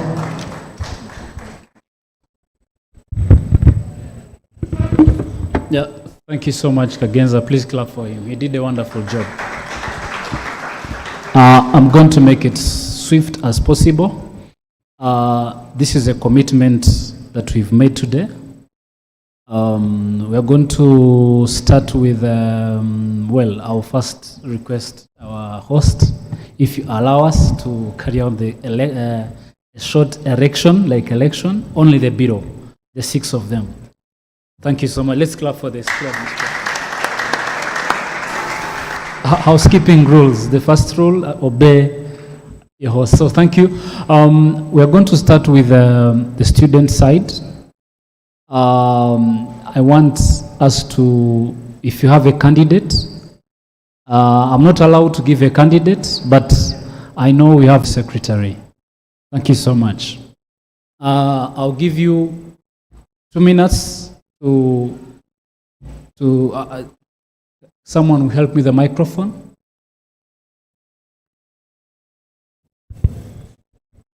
If you have someone that you would recommend to stand for the position of the chairman on the youth or the student side, please feel free to only 2. I want 2 only. So out of the 2, we are going to elect and choose one. Thank you. We make it swift as possible.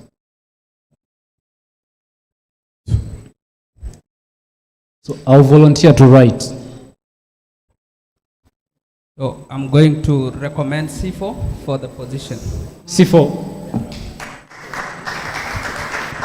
C4, do you accept the... Yes! Okay.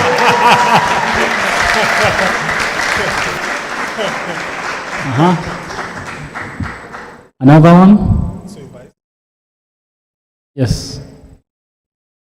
I want to elect Fode Bangura. Fode.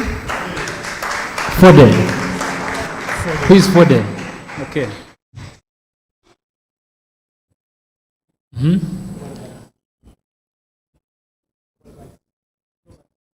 Vice? Okay, can we go for the Vice and SG at the same time? Okay, to make it easy for us. Okay, Vice? See, I'm facing an issue here. I'm not seeing ladies now. Okay.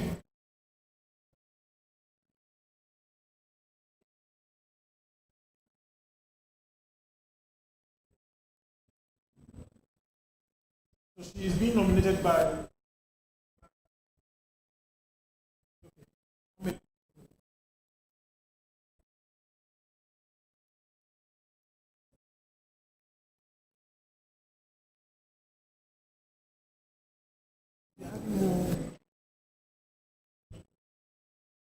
Meanwhile,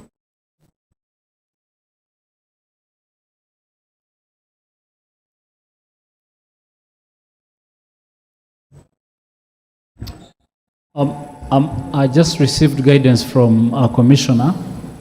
We are going to first go for the chairman, okay? But we didn't hear from a leader. Can you recommend someone, a lady? Okay. Just one person, a lady. Okay? Okay? Gold.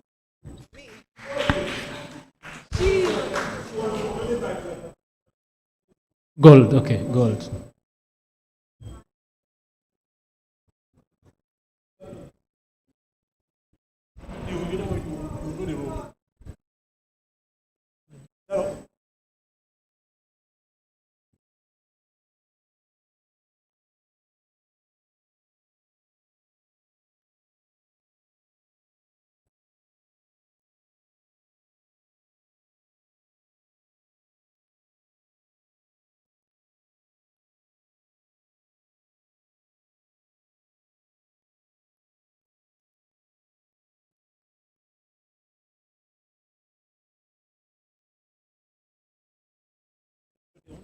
Okay, I have 3 candidates on the position of the chairman. 3 candidates for it. Yeah, 3 candidates. We have gold, we have C4, Fode, and gold. For chairman. Okay. Maybe just a quick suggestion. I know there are some students who are following online. Okay. And we want to make this as fair as possible for most of our students. To make it more inclusive, okay. Yes, so I'm thinking there's something that we plan to do after this event. We may need to have another info session for our students. And after those who want to be part of the leadership team can apply and students can vote.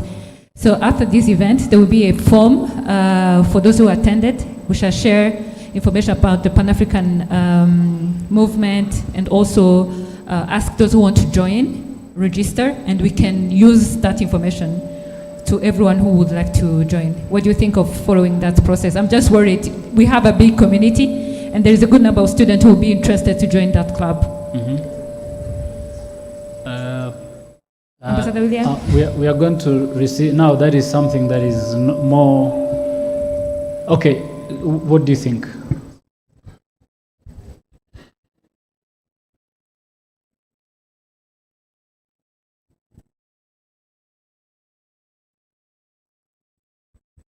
Okay, so I think we had an agreement that before we leave here, we'll at least find a leader, right? So we'll proceed with the chair of the group. Okay. At least we'll have a chair for now, for today, and then we'll compose the rest of the team later on.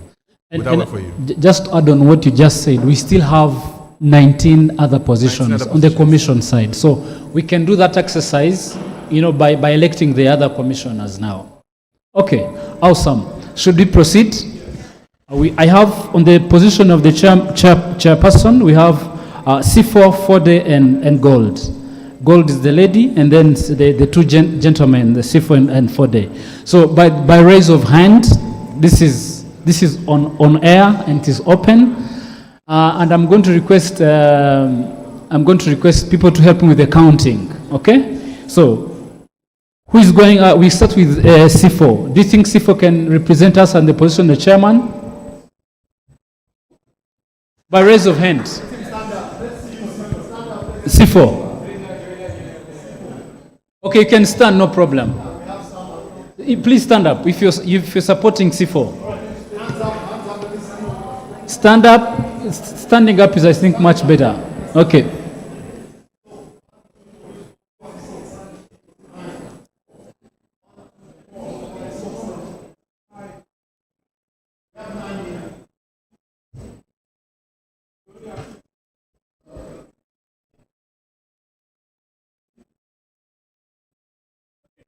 We have 15 for Sifo, and then let's go to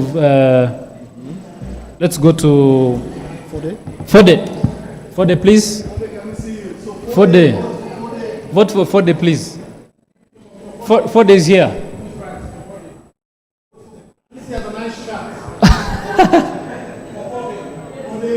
Fode. Anyone supporting Fode? Okay, let's count.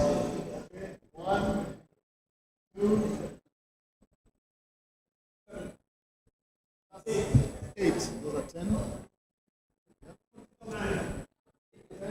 How many? Okay. 11. 9. 3 here. Those are 12, huh? Okay. Gold. Gold. Alright, so 1, 2, 3, 4, 5, 6, 7, 8. 1, 2, 3, 4, 5, 6, 7, 8. 8. 8.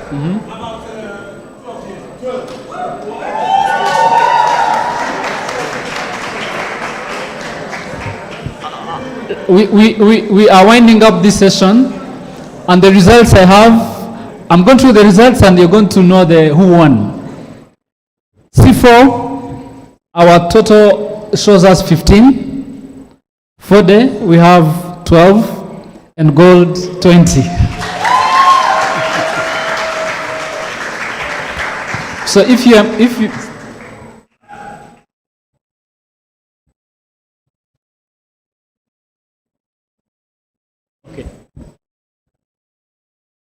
Okay, we are going to ask for. Okay, on the position of the chairman of Pan-African Movement, the student wing, we've elected gold.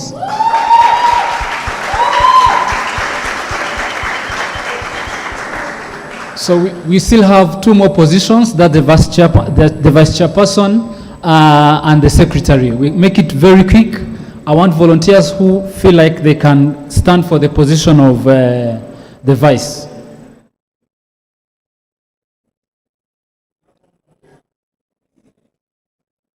Okay, we are still trusting Sifo and Fode. Okay, but we'll still need to elect again. Yeah. So who is supporting Sifo on the position of vice chairperson? Vice chairperson? Sifo for vice.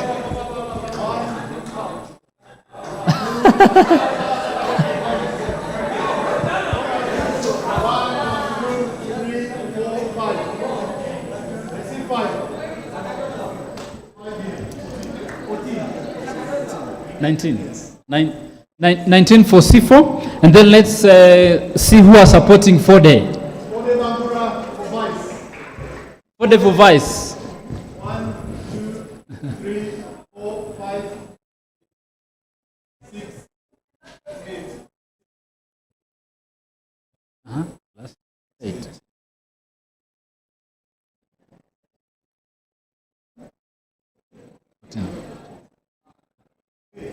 Any volunteer? Ladies? Okay, we go with Sifo and Fode. my results are showing me that Sifo has 19 and Fode has 14. So Sifo is the elected vice chairperson of Pan-African Movement Student Wing. Very good. Let's quickly to the Secretary General. One volunteer. Fode. Do we agree that Fode can be our trusted Secretary General? Okay, very good. Fode. I want to request our elected bureau for the student wing to please come forward. Let's clap for them. Let's clap for them.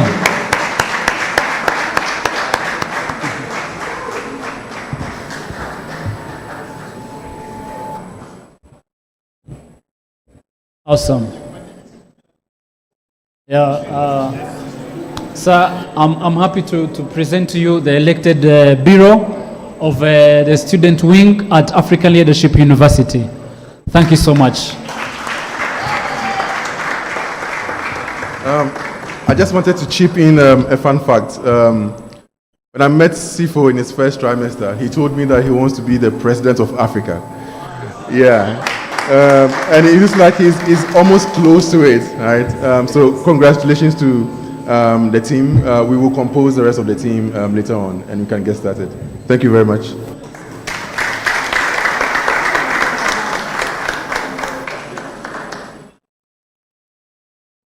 So thank you very much, comrades. Now your official title is comrade. So comrades, you're most welcome. You may have your seats. Round of applause, please. So friends, I'm going to lead us towards the close. I want to ask, give me 1 minute.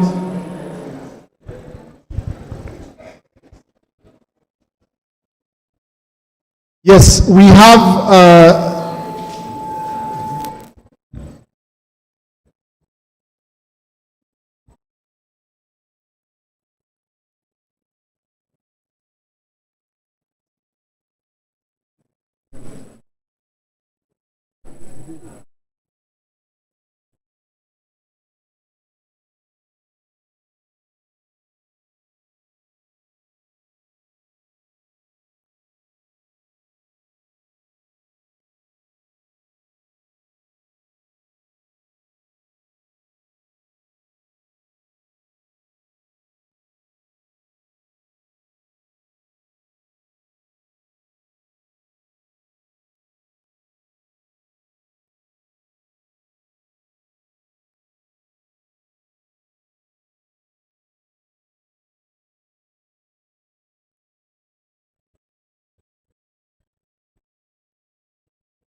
okay, so whilst we are coming to a close on today's wonderful session, I just want to say this, that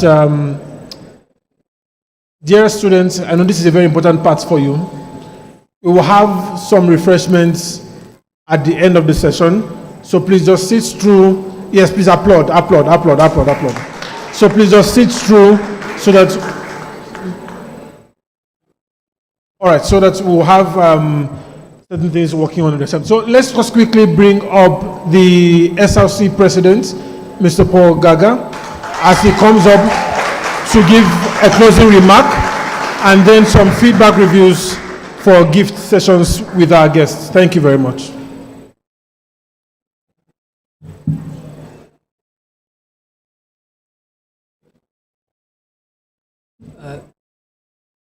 Ambassador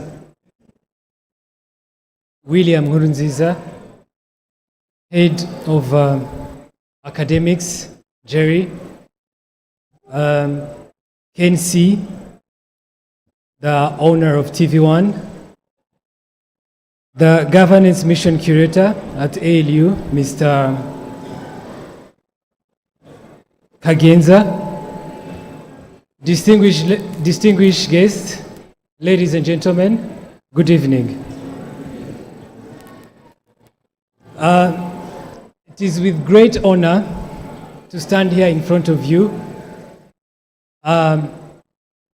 thanking you for joining us tonight, this afternoon, in the launch of the Pan-African Movement chapter here at the African Leadership University. Thank you very much.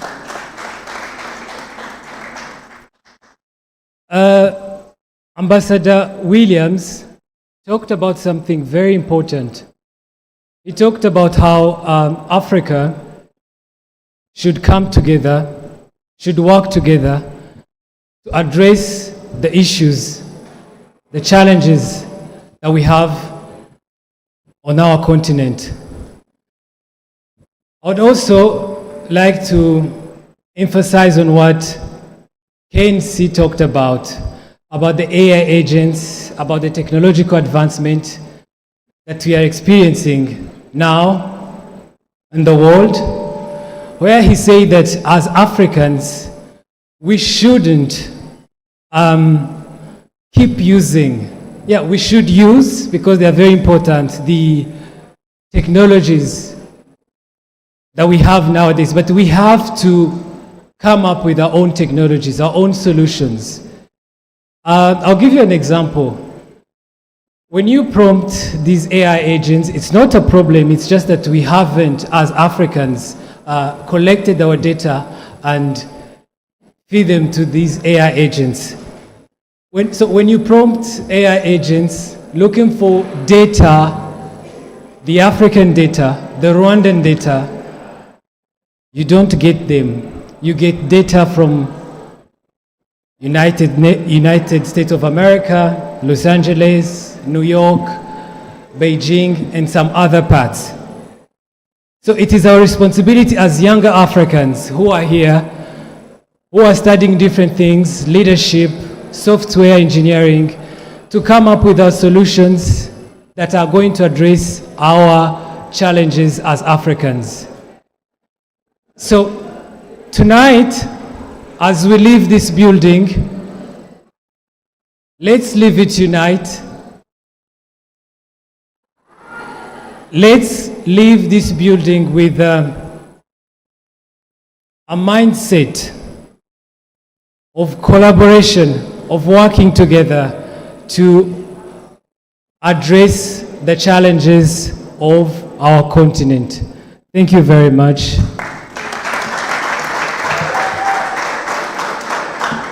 Clap once if you can hear me.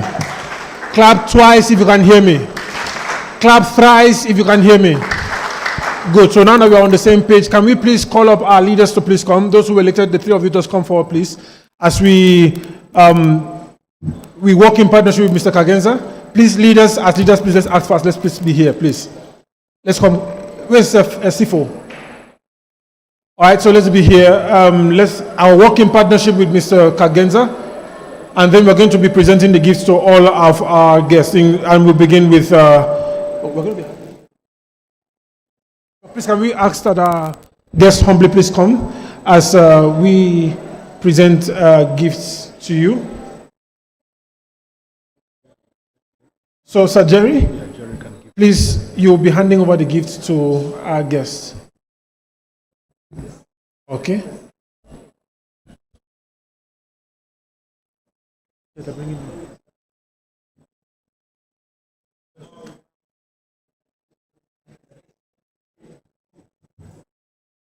So whilst the gifts are going across, we're going to be having forms displayed on the screen right now so that you can scan them and then make your registrations through with, you'll be given some information thereafter.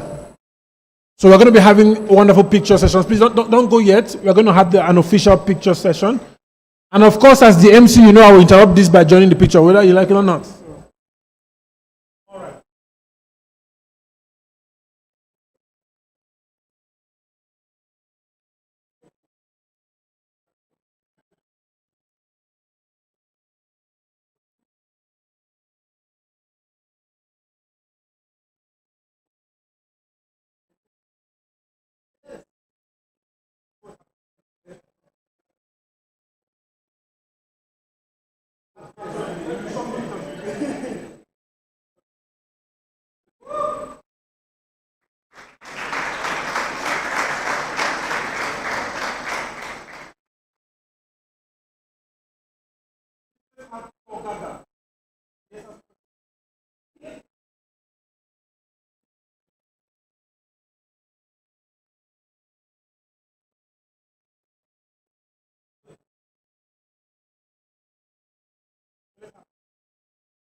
Very good. Okay. Where were you?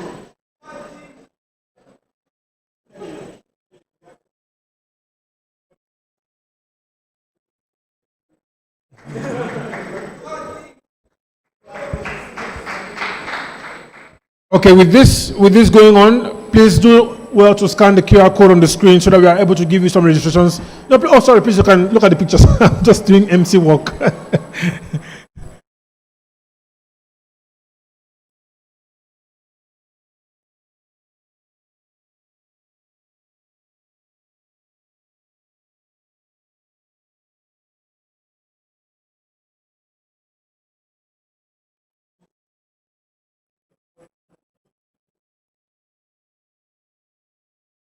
And we put our hands together for our leaders. They spent great time with us. We don't take that lightly. So please let the invited guests also go with us, the VIPs, let them also go with us as well for the refreshment. We have 2 minutes about now to scan the code for which information will be passed to us thereafter. Food is currently being placed at